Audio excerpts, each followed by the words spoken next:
Hi hello నమస్తే welcome to social positive. నేను మీ యాంకర్ పప్పు. ఈ రోజు మనతో స్పెషల్ గెస్ట్ ఉన్నారండి. ఆ గెస్ట్ ఎవరో కాదు, డాక్టర్ ఎస్ఏ కుమార్ గారు మనతో ఉన్నారు. కొన్ని హెల్త్ ఇష్యూస్ ఎలా వస్తున్నాయి, ఎలా క్యూర్ చేసుకోవాలి, డాక్టర్ గారిని అడిగి తెలుసుకోవడానికి ప్రయత్నిద్దాం. నమస్తే సార్. నమస్తే. ఎలా ఉన్నారు? గుడ్. మీరు ఇన్సులిన్ అన్నారు కదా సార్, చాలా వరకు ఇప్పట్లో ఇన్సులిన్ అనేది చాలా మందికి అలవాటు అయిపోయింది. డయాబెటీస్కి ఇన్సులిన్ తీసుకోవాలన్నది తీసుకుంటారు.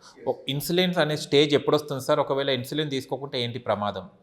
ఫస్ట్ యాక్చువల్లీ మోడర్న్ మెడిసిన్ ప్రకారంగా అయితే మనం టాబ్లెట్స్ వాడుతూనే ఉన్నాం and over the period of time of 2 years 3 years 5 years ఇలా వాడుతున్నాం. 1 tablet they are prescribing per day. So ఆ తర్వాత ఏమవుతుందంటే, సపోజ్ ఆ 1 tablet మీరు 2 years వాడేశారు. 2 years తర్వాత మీకు తగ్గలేదు, ఇంకో పెరుగుతుంది అని మీరు చూశారు. అప్పుడు ఏమవుతుందంటే once again when you are going to a doctor, so వాళ్ళు ఏం చెప్తారంటే మీరు 2 tablets ఇప్పుడు వాడండి, 500 mg 2 times తీసుకోండి అని చెప్తారు వాళ్ళు. సో ఆ 2 times తీసుకున్న తర్వాత అది కూడా కొంతవరకు పనిచేస్తాయి. Maybe around 1 year 2 years, that's all. 1 year 2 years తర్వాత ఇన్ కేస్ ఆ తర్వాత కూడా మీకు పెరిగిందంటే what is the alternate solution? Then when you are going next to the doctor, then the same thing is happening. So we'll ask you, no ఈ tablet ఇప్పుడు మీకు పనిచేయట్లేదు, మీరు ఒక పని చేయండి, you just go for insulin. Okay, so that is the alternate solution what they are doing in the nowadays practice. What is the difference between the tablet and the insulin, sir? See, tablet actually ga chuste that is allopathy concept. Okay. But tablets, they can, by using tablets they can manage the patient up to some extent. Maybe around 1 year or 2 years, something like that. Okay, or maybe 5 years anta. So ఆ తర్వాత ఏమవుతుందంటే, when it is out of control again, suppose మీరు 2 tablet రోజు వేసుకుంటున్నారు, పొద్దున ఒకటి సాయంత్రం ఒకటి, అండ్ 2 టాబ్లెట్ వాడిన తర్వాత కూడా మీకు కంట్రోల్లో లేదు, అప్పుడు what is the solution? Again you are going to a doctor. నాకు ఎక్కువ ఉంది సార్ అండ్ రకరకాల సిమ్టమ్స్ నాకు డెవలప్ అయిపోయింది, so what I have to do? అప్పుడు ఏమవుతుందంటే the insulin come to the picture. Okay, అప్పుడు ఇన్సులిన్ వాళ్ళు స్టార్ట్ చేస్తారు. బట్ నా ఉద్దేశం ప్రకారంగా ఇన్సులిన్ ఒకరు తీసుకోకుండా, ఏ టాబ్లెట్ వాడకుండా కూడా మనం క్యూర్ చేయొచ్చు. ఎలా? ముఖ్యమైన విషయం అక్కడ ఏముందంటే, ఫస్ట్ మనం చూడాలి వాట్ ఈజ్ ఇన్సులిన్. ఓకేనా?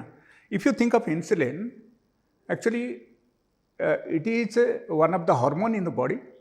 Okay, and it has got very very big role to metabolize our body అన్నమాట. Okay, even it is been manage by the liver, but thing is that is one of the hormone. And ఈ insulin hormone ద్వారా రకరకాల మంచి జరుగుతుంది మనకు.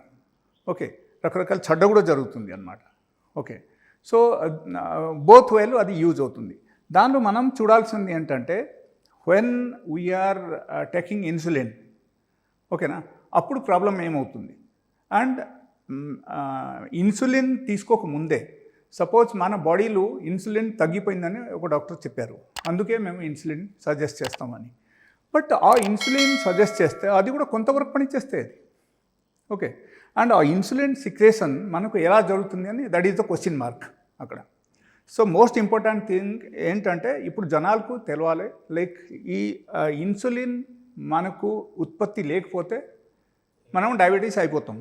Okay, and ఆ తర్వాత insulin in case మనకు తగ్గిపోయింది, ఇన్సులిన్ ప్రొడక్షన్ మన బాడీలో తగ్గిపోయిందంటే, మనకు ఇన్ కేస్ అది పెంచాలంటే మనం ఏం చేయాలి?